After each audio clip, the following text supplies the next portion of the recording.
জামাত একটা পুরাতন দল এবং সাংগঠনিকভাবে খুবই শক্ত এবং শক্তিশালী, এবং তাদের দলের মধ্যে শিক্ষার হার 100%।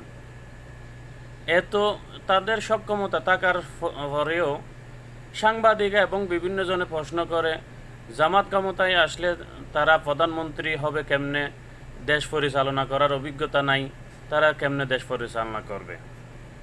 তাদের কাছে আমার একটি প্রশ্ন, 91-তে যখন প্রধানমন্ত্রী হন বেগম খালেদা জিয়া, তখন কি দেশ পরিচালনা করার কোনো অভিজ্ঞতা ছিল?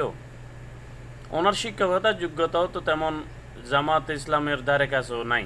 আমি বেগম খালেদা জিয়ারকে অপমান করার জন্য কতটা বলতেছি না, আমি বলছি বিএনপিতে যেমন সর্বপ্রথম বেগম খালেদা জিয়া প্রধানমন্ত্রী হয়ে দেশ পরিচালনা করতে সক্ষম হয়েছেন, তেমনি জামাত ইসলামেরও হাজারো নেতাকর্মী আছে দেশ পরিচালনা করার অভিজ্ঞতা না থাকলেও সক্ষমতা রয়েছে।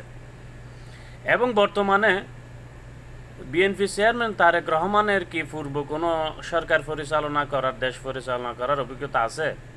এমনকি কোনো এমপি মন্ত্রীও কোনো পদমর্যাদা উনি আসন করেন নাই, কিন্তু তারপরও তো উনি প্রধানমন্ত্রী হওয়ার আশা রাখছেন।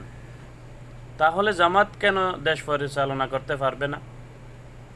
আর বাংলাদেশের কোনো মিডিয়া তারেক রহমানের কাছ থেকে বা বিএনপির পক্ষ থেকে কি জিজ্ঞাসা করছে আপনাদের দেশ পরিচালনা করার কোনো অভিজ্ঞতা ছাড়া কেমনে প্রধানমন্ত্রী হবেন, কেমনে দেশ পরিচালনা করবেন?